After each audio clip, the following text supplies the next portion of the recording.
युद्ध नहीं जिनके जीवन में वो भी बड़े अभागे होंगे, या तो प्रण को तोड़ा होगा या फिर रण से भागे होंगे। तो स्वागत है बच्चों आज की इस वीडियो में। आज की इस वीडियो में हम लोग पढ़ेंगे फर्टिलाइजेशन क्या होता है, निषेचन क्या होता है, फर्टिलाइजेशन के बाद प्रेगनेंसी कैसे होती है, और उसके बाद हम लोग एक सबसे ज्यादा इंपॉर्टेंट टॉपिक पढ़ेंगे कि मेंस्ट्रुअल साइकिल आर्तव चक्र क्या होता है। तो आज की इस वीडियो का स्टार्ट करते हैं कि फर्टिलाइजेशन या निषेचन किसे कहते हैं। ध्यान से सुनना।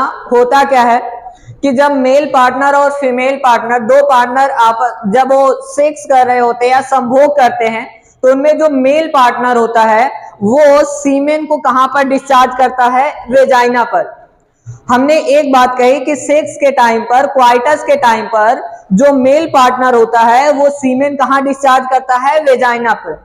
अब वेजाइना में यहां जब सीमेन डिस्चार्ज किया गया है तो होगा क्या कि ये जो स्पर्म होता है, ये जो स्पर्म होता है, ये स्पर्म शुक्राणु जो है ये यूटरस गर्भाशय से होते हुए कहां पहुंचेगा बच्चों? फैलोपियन ट्यूब में। और फैलोपियन ट्यूब का जो बीच वाला भाग होता है ये कहलाता है बच्चों एम्पुला भाग। क्या कहलाता है? एम्पुला भाग। अब इधर से क्या आया बच्चों? यूटरस से होते हुए कौन पहुंचा? यहाँ पर स्पर्म पहुंचा। कौन पहुंचा? स्पर्म पहुंचा। अब इसके बाद यहाँ जो ओवरी होती है, इस ओवरी से बच्चों निकलता है ओवम। क्या निकलेगा बच्चों? ओवम निकलेगा। और ये जो ओवम है ये कहां पर आएगा? ये भी इसी में आएगा, एम्पुला भाग में। हमने कहा ओवरी जो होती है, ये अंडाशय जो होता है, यहां से ओवम निकलता है और फैलोपियन ट्यूब से होते हुए फैलोपियन ट्यूब के किस भाग में पहुंचा? एम्पुला भाग में। अब सुनना, स्पर्म और ओवम जब एम्पुला भाग में पहुंच जाते हैं तो ये आपस में मिल जाते हैं, फ्यूज कर जाते हैं, और स्पर्म और ओवम के फ्यूजन को ही फर्टिलाइजेशन कहते हैं। यानी स्पर्म और ओवम के मिलने की प्रोसेस, मिलने की प्रक्रिया, संलयित होने की प्रक्रिया ही क्या कहलाती है? फर्टिलाइजेशन। अच्छा, जब स्पर्म और ओवम मिले तो उसको हमने क्या कह दिया बच्चों? फर्टिलाइजेशन। और फर्टिलाइजेशन के बाद बनता क्या है? ध्यान से सुनना। एक छोटी सी सेल बनती है, एक छोटी सी कोशिका बनती है जिसको हम लोग जाइगोट कहते हैं, युग्मनज कहते हैं। क्या कहते हैं बच्चों? युग्मनज कहते हैं। अब हमारे जो जीवन की शुरुआत होती है, जितने भी मल्टी सेल्यूलर ऑर्गेनिज्म है, जितने भी बहुकोशिकीय जीव होते हैं, सबके जीवन की शुरुआत कहां से होती है? जाइगोट से होती है, युग्मनज से होती है। अब ये जाइगोट बना कहां पर है? यहां एम्पुला भाग में। जाइगोट कहां बना? एम्पुला भाग में। अब ये एम्पुला में बना है, अब ये धीरे धीरे चल करके कहां पर आ रहा होता है? यूटरस के अंदर, गर्भाशय के अंदर। हमने कहा एम्पुला भाग में जाइगोट बना और ये एम्पुला से चल करके धीरे धीरे कहां आता है? इस यूटरस में आ रहा होता है, गर्भाशय में आ रहा होता है। अच्छा, जब ये जाइगोट यूटरस की तरफ आगे बढ़ रहा है धीरे धीरे ना, तो इसमें एक से दो सेल बन जाती है। एक से कितनी सेल बनती है बच्चों? दो। फिर दो से कितनी बनेंगी? चार सेल बन जाएंगी। ऐसे ही चार से फिर कितनी बन जाएंगी? आठ बनेंगी। 8 से 16, 16 से 32, 32 से 64, ऐसे सेल की संख्या क्या होती जाती है? बढ़ती जाती है। अब ये जो सेल की संख्या बढ़ रही होती है जिस प्रक्रिया के द्वारा, उसको क्लीवेज कहते हैं बच्चों। क्या कहते हैं? उसको क्लीवेज कहते हैं, विदलन कहते हैं। क्या कहते हैं? विदलन। तो हमने एक बात कही कि जब जाइगोट एम्पुला से गर्भाशय की तरफ चलता है, यूटरस की तरफ चलता है, तो उसमें सेल की संख्या बढ़ने लगती है, कोशिकाओं की संख्या बढ़ने लगती है, और जिस प्रक्रिया के द्वारा बढ़ती है उस प्रक्रिया का नाम क्या है बच्चों? क्लीवेज है, विदलन है। अब इसके जब इनमें सेल की संख्या एक से ज्यादा हो जाती है बच्चों, तब इसको जाइगोट न कह करके एम्ब्रियो कहा जाता है। क्या कहा जाता है बच्चों? एम्ब्रियो कहा जाता है। उसको हम भ्रूण कहते हैं। और ये भ्रूण अब चल करके कहां आता है? गर्भाशय में, यहां पर आया बच्चेदानी में। और जब ये गर्भाशय में आता है तो होता क्या है? इसी एम्ब्रियो से अब आगे चल के क्या बनेगा? चाइल्ड बनेगा। तो जो ये एम्ब्रियो होता है, जो एम्ब्रियो होता है, ये एंडोमेट्रियम से, किससे बच्चों? एंडोमेट्रियम से एक संरचना के द्वारा जुड़ता है, और इस संरचना को बच्चों हम लोग प्लेसेंटा कहते हैं। क्या कहते हैं बच्चों? प्लेसेंटा कहते हैं, अपरा कहते हैं। हमने यही कहा कि जब एम्ब्रियो है, ये जो भ्रूण है, जो चाइल्ड है, ये एंडोमेट्रियम से जुड़ा, गर्भाशय की कौन सी लेयर, यूट्रस की एंडोमेट्रियम से जुड़ा है, उस संरचना को प्लेसेंटा। जब ये प्लेसेंटा के द्वारा यूट्रस से जुड़ जाता है तो उसको हम कहते हैं प्रेगनेंसी होना। क्या होना बच्चों? प्रेगनेंसी होना, गर्भ होना। अच्छा, जब ये जुड़ गया है तो अब ये जो चाइल्ड है, अब इस चाइल्ड का ये जो चाइल्ड है, इसका 9 मंथ तक क्या होगा, इसकी बॉडी का डेवलपमेंट होगा, बॉडी के ऑर्गन बनेंगे। सभी बॉडी के जब ऑर्गन 9 मंथ तक बन रहे होते हैं तो ये 9 मंथ का जो प्रेगनेंसी पीरियड होता है बच्चों, इस प्रेगनेंसी पीरियड को गैस्टेशन पीरियड कहते हैं। क्या कहते हैं बच्चों? गैस्टेशन पीरियड कहते हैं, या फिर इसी को हम हिंदी में कहते हैं गर्भ अवधि कहते हैं। तो 9 मंथ का जो प्रेगनेंसी टाइम पीरियड होता है, ये क्या कहलाता है? गैस्टेशन पीरियड या गर्भ अवधि कहलाता है। अब जब 9 मंथ तक अब इस चाइल्ड का डेवलपमेंट होगा, इसकी ग्रोथ होगी, इसके ऑर्गन बनेंगे, इसके शरीर के जब अंग बनेंगे तो इसको फूड भी चाहिए। इसको क्या चाहिए बच्चों? फूड चाहिए। तो ये फूड कहां से लेगा? इसी प्लेसेंटा के द्वारा। किसके द्वारा बच्चों? प्लेसेंटा के द्वारा, मदर की बॉडी से लेगा। मदर की बॉडी से प्लेसेंटा के द्वारा चाइल्ड क्या लेता है? फूड लेता है, भोजन लेता है। दूसरी बात, इसको सांस लेने के लिए ऑक्सीजन चाहिए। इसको भी जिंदा रहने के लिए क्या चाहिए? ऑक्सीजन चाहिए। हम जैसे बाहर हैं तो बाहर है तो हम सांस ले रहे हैं, ऑक्सीजन ले रहे हैं, यही ना। लेकिन जो ये चाइल्ड है, ये कहाँ? यूट्रस के अंदर, ये सांस नहीं ले रहा होता है। अब जब सांस नहीं ले रहा है तो ये ऑक्सीजन कहां से लेगा? इसी प्लेसेंटा के द्वारा। मदर के ब्लड में जो ऑक्सीजन है, मां के जो रुधिर में, ब्लड में जो ऑक्सीजन होती है, इसी प्लेसेंटा के द्वारा लेगा। आई बात समझ में? तो प्लेसेंटा ने, हमने कहा अब तक 2 काम किए, इसी के द्वारा फूड भी बच्चे में जाएगा, दूसरी बात ऑक्सीजन भी मदर के ब्लड से कहां जाएगी? इस चाइल्ड में जाएगी। तीसरा काम सुनना, जो चाइल्ड के शरीर में, अब इसकी कोशिकाओं में भी तो कार्बन डाइऑक्साइड बनेगी ना, इसके अंदर कार्बन डाइऑक्साइड बनेगी, इसमें भी वेस्ट मटेरियल बनेंगे। तो जो वेस्ट बनेगा, जो खराब चीजें बनेंगी, जो भी उत्सर्जित चीजें होंगी, या हम कहें जो कार्बन डाइऑक्साइड होगी, उसको ये चाइल्ड जो है इसी प्लेसेंटा के द्वारा कहां भेज देगा? मदर की बॉडी में भेज देगा। आई बात समझ में? तो वेस्ट चीजों को, जो चीजें शरीर से बाहर निकालने की होती हैं, उनको भी ये चाइल्ड प्लेसेंटा के द्वारा कहां भेज देता है? मदर की बॉडी में, और मदर की बॉडी फिर उसको क्या कर देती है? बाहर निकाल देती है। तो प्लेसेंटा के बच्चों 3 काम पढ़े, 3 से 4 काम।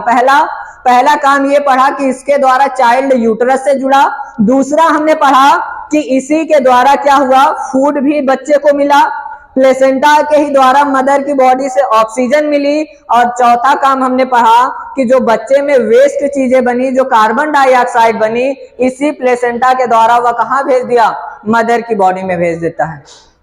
अब सुनना, जब 9 मंथ का प्रेगनेंसी पीरियड कंप्लीट हो जाता है, या जब हम कहें ये बच्चा पूरी तरह से डेवलप हो जाता है, इसके सभी ऑर्गन बन जाते हैं पूरी तरह से, तब होता क्या है? जो मदर की बॉडी होती है, ध्यान से सुनना, जो मदर की बॉडी होती है,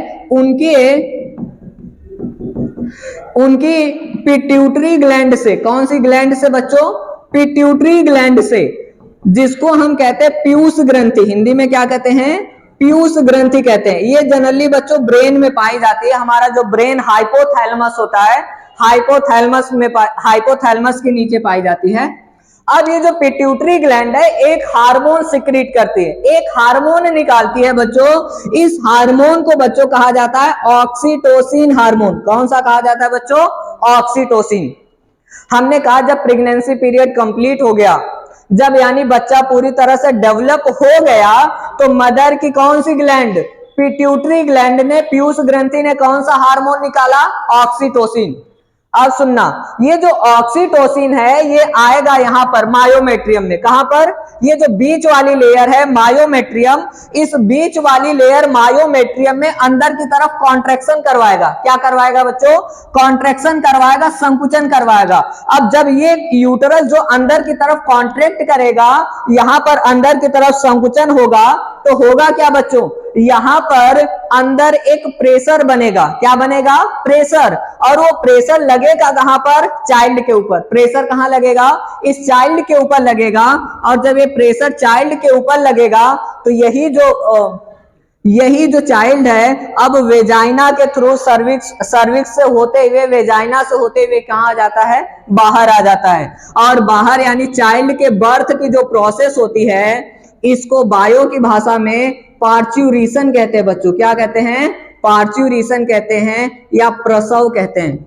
यानी जो चाइल्ड के बर्थ की प्रोसेस होती है उसको हम क्या कहते हैं?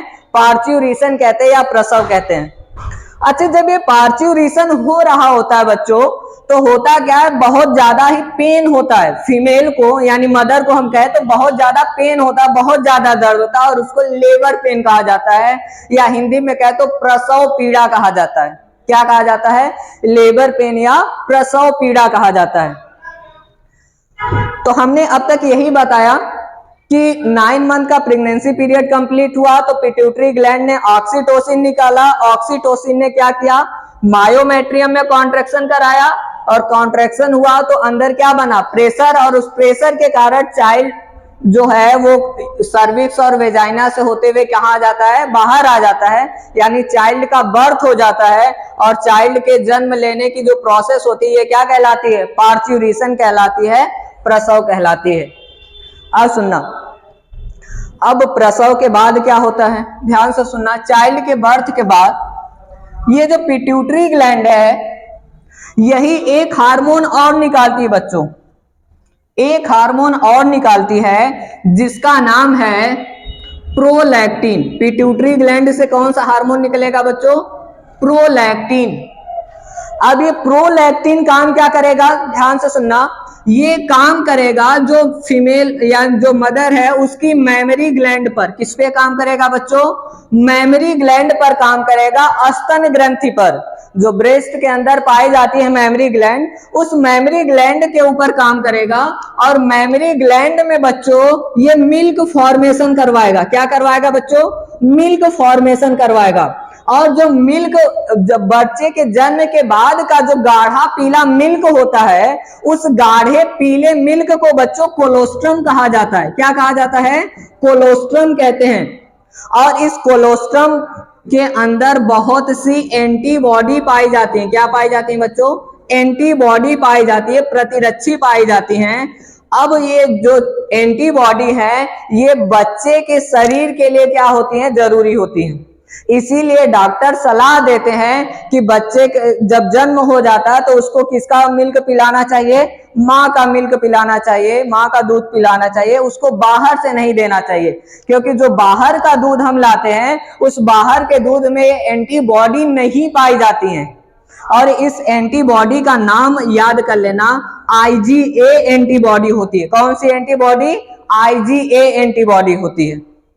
तो अब तक हमने आज पढ़ा फर्टिलाइजेशन। फर्टिलाइजेशन के बाद हमने गैस्टेशन पीरियड पढ़ा और गैस्टेशन के बाद हमने देखा कि एक मदर किस तरह से बच्चे को क्या कराती है? ब्रेस्ट फीडिंग कराती है, यानी उसको कैसे मिल्क पिलाती है। यही ना। अब हमको एक सबसे ज्यादा इंपॉर्टेंट टॉपिक पढ़ना है बच्चों, मेंस्ट्रुअल साइकिल के बारे में, आर्तव चक्र के बारे में। इसके बारे में पढ़ना है बच्चों, मेंस्ट्रुअल साइकिल के बारे में, आर्तव चक्र के बारे में पढ़ना है।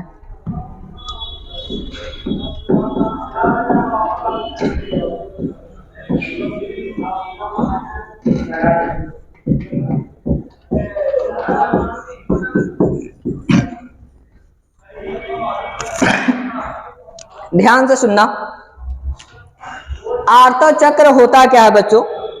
जो फीमेल होती है बच्चों, फीमेल की बॉडी में, फीमेल के शरीर में 28 दिन की, कितने दिन की बच्चों? 28 दिन की एक साइकिल चलती है। फीमेल की बॉडी में 28 दिन की क्या चलती है? एक साइकिल चलती है। और 28 दिन का ये जो साइकिल चलती है, जो चक्र चलता है, इसी को हम आर्तव चक्र कहते हैं।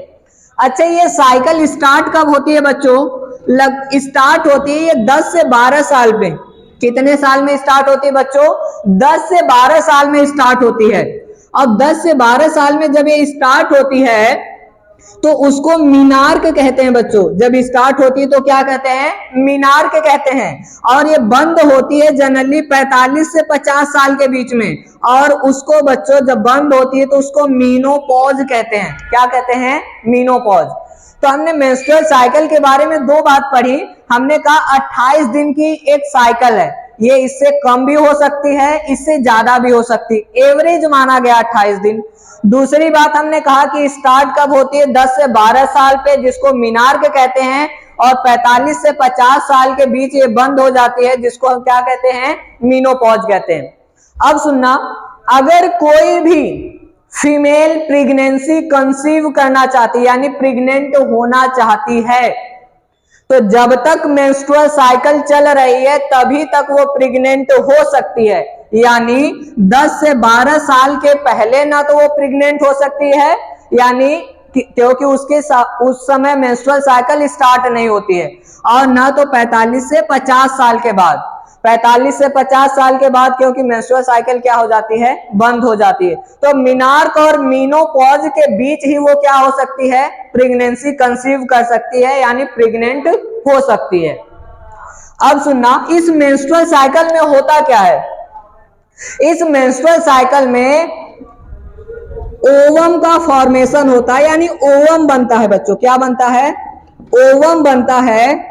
अब ओवम बनेगा कहां पर? ओवरी के अंदर। कहां पर बनेगा? ओवरी के अंदर। इस 28 दिन की साइकिल में क्या होता है? ओवम बनता है। हमने कहा कि ओवम कहां बनेगा? ओवरी के अंदर। और फीमेल में ओवरी देखो बच्चों कितनी है? 2 है। तो लेकिन दोनों ओवरी में नहीं बनेगा, किसी एक ओवरी में। कितने? दोनों में से किसी एक ओवरी में बनेगा, वो भी अल्टरनेट मैनर में। अल्टरनेट मैनर का मतलब क्या? अगर इस महीने इस वाली ओवरी में ओवम बना है, तो जब दूसरी साइकिल 28 दिन के बाद स्टार्ट होगी तो इस वाले में न बन करके फिर कहां बनेगा? दूसरी वाले ओवरी में। यानी एक के बाद एक ओवरी में ओवम क्या होता जाएगा? बनता जाएगा। अब सुनना, जब ये ओवम बन रहा होता है बच्चों ओवरी में, तो उस समय फीमेल की बॉडी में 2 हार्मोन ज्यादा हो जाते हैं। एक हार्मोन का नाम है बच्चों FSH, और दूसरा हार्मोन है एस्ट्रोजन। हमने कहा जब ओवम बन रहे होते हैं ओवरी के अंदर, तो 2 हार्मोन का लेवल फीमेल में बढ़ जाता है। एक का नाम है FSH और दूसरे का नाम क्या है? एस्ट्रोजन। अब सुनना, जब एस्ट्रोजन का लेवल बढ़ता है बच्चों ना, तो होता यह है कि यहां पर ये जो एंडोमेट्रियम है ना, इसमें ब्लड सप्लाई बढ़ जाती है।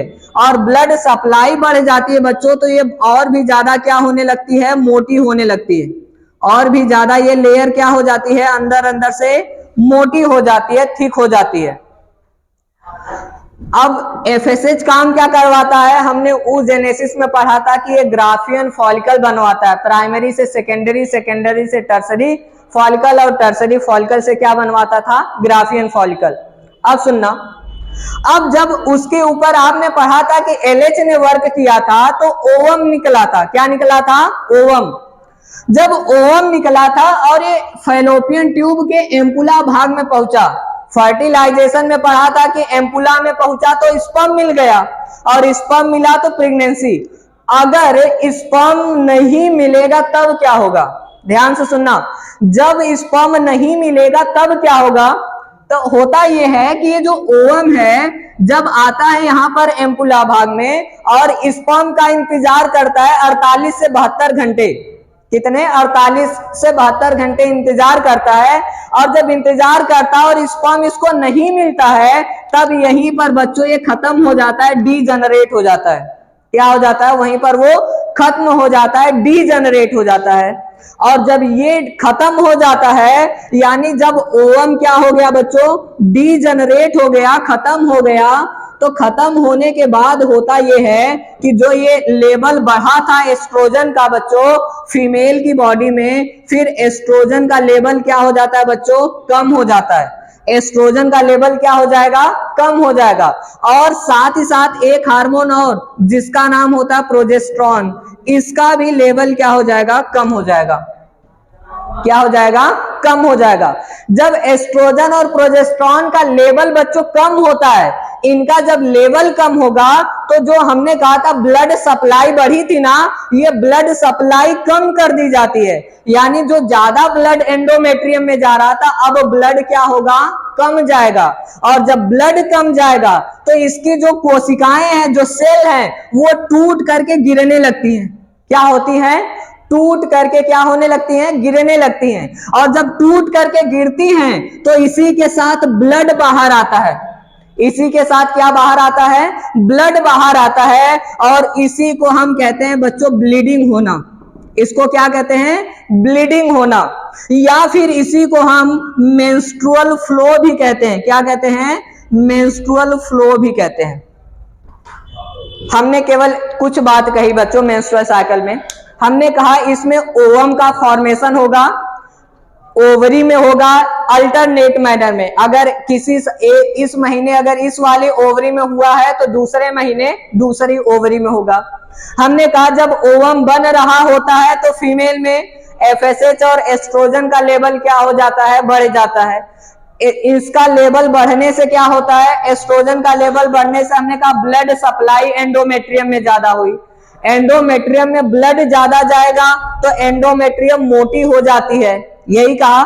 फिर हमने कहा कि जब ओवम कहां पहुंचा बच्चों, ओवुलेशन हुआ और ओवम कहां पहुंचा, एम्पुला में, और स्पर्म उसको नहीं मिला तो हमने कहा कि वो 24 से 48 घंटे के बाद वो क्या हो जाता है, वहां पर डीजनरेट हो जाता है, खत्म हो जाता है। और हमने कहा जब डीजनरेट हुआ तो जो एस्ट्रोजन का लेवल बढ़ा था, एस्ट्रोजन के साथ साथ प्रोजेस्टेरॉन का भी लेवल क्या हो जाता है, कम हो जाता है। जब इनका लेवल कम होगा, ये कम निकलेंगे, तो जो ब्लड ज्यादा जा रहा था वो ब्लड क्या होगा, कम जाएगा। और हमने कहा इस वजह से इसकी कोशिकाएं टूट करके गिरने लगती हैं। और जब टूट करके गिरती तो इसके साथ ब्लड भी बाहर आता है। और इसी को हम कहते हैं बच्चों क्या होना, ब्लीडिंग होना, या फिर इसी को मेंस्ट्रुअल फ्लो कहते हैं। अब सुनना, अब फीमेल में मेंस्ट्रुअल साइकिल जब स्टार्ट हुई है कब बच्चों, 10 से 12 साल में।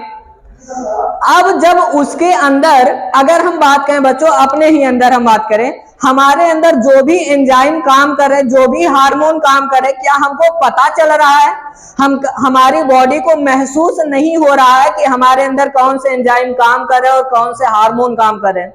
तो वैसे ही जब साइकिल 10 से 12 साल में उसके अंदर पहली बार स्टार्ट होती है तो उसको पता ही नहीं चलता है कि उसकी मेंस्ट्रुअल साइकिल क्या हो गई है, स्टार्ट हो गई है, शुरू हो गई है। उसको पता कब चलता है, जब ब्लीडिंग होती है।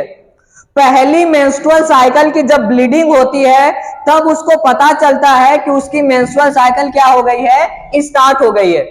अब सुनना, ये ब्लीडिंग हो कब रही है, मेंस्ट्रुअल साइकिल के बिल्कुल लास्ट में बच्चों।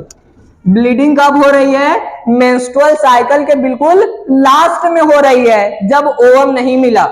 लेकिन फीमेल को पता चलता है ब्लीडिंग होने पर, इसलिए उस लास्ट वाले दिन को पहला दिन मान लिया जाता है। जिस दिन से ब्लीडिंग होती है उसको कौन सा दिन माना जाता है, पहला दिन मान लिया जाता है।